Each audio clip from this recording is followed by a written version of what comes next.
Okay, on the way down to the right and down, under, not really under, I guess the will sensor is the emotional solar plexus.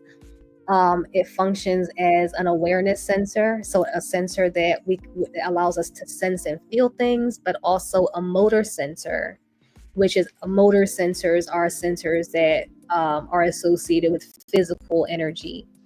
Uh, the emotional solar plexus is a sensor of emotional intelligence, feelings. So um, this is a sensor that gets a lot of work if you identify as an empath. Um, Moodiness, sensitivities, creativity, social awareness, all of that lives in the emotional solar plexus. It is another sensor that it is the result of another evolutionary shift. So let's think about this from the perspective of evolutionary shift. Before modern times, back in the olden days, pre you know a- ancient prehistoric times rather, uh, human survival was more physical. It was more about not getting eaten by an animal, not becoming someone's prey, not, defending your tribe. It was survival was more on a physical level and more on like a physical health level, contracting some type of chronic disease or illness that got you out of here. So that energy is located in the spleen center, and the spleen center was primarily online doing a lot of work because we really hadn't evolved to being the emotional beings that we are and that we have evolved into being. That evolutionary shift in 1781 is when the spleen split in the solar into the spleen still exists, and then the emotional solar plexus is what is a result of that shift. And that has, think about this, y'all. That shift occurred in 1781 to begin to churn the ocean and steer the ship that gets us to where we are now. Do you feel the shift that is occurring in the world, where systems that we've known since I've been around are crumbling, and people are beginning to focus a lot more on uh, who they are, what they love about themselves, healing, what makes them feel good?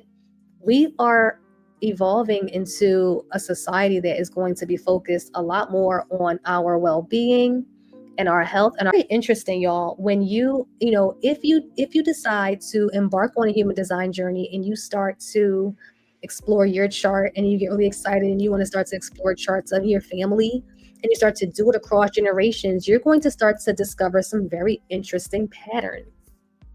And something I didn't mention when it comes to generational energy patterns, when it comes to human design charts and family inheritance, we inherit the charts of our grandparents. So basically, the charts skip a generation. Of course, Bubba, love you so much. My pleasure. Thank you for being here. So, it skips a generation. So we inherit the charts of our grandparents. Now, I can't get all technical and all detailed and tell you that you inherited this sensor from your grandmom on your mom's side. I can't do all that now.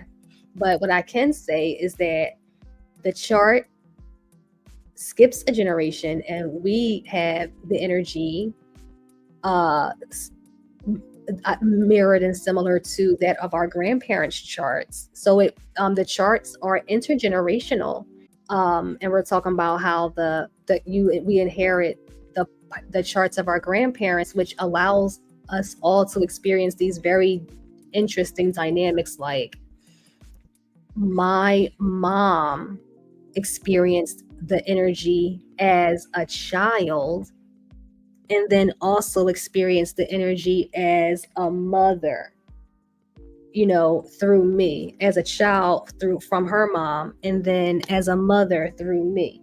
So That's just something interesting that I didn't mention before about the generational energy patterns. But so something that you might notice, or something that I've noticed with looking at across generations, is that a lot of people born in like younger generations, like younger years, tend to have more defined emotional solar plexus than people who are born in previous generations. And we see that that is 50-50 split, defined and open. So sometimes I wonder why that is, and I just think it it has something to do with think about how young people are, and how expressive they are, and how expressive in a way where it's like they just don't give a shit. And like, it's not even that they're being disrespectful, it's just like the way that it comes out, you know what I'm saying? And so I think a lot of that has something to do with definition in the emotional solar plexus. It's also the center that tunes the heart's electromagnetic resonance field. So remember, it's no one part in the body is doing all its work by itself. It's all related.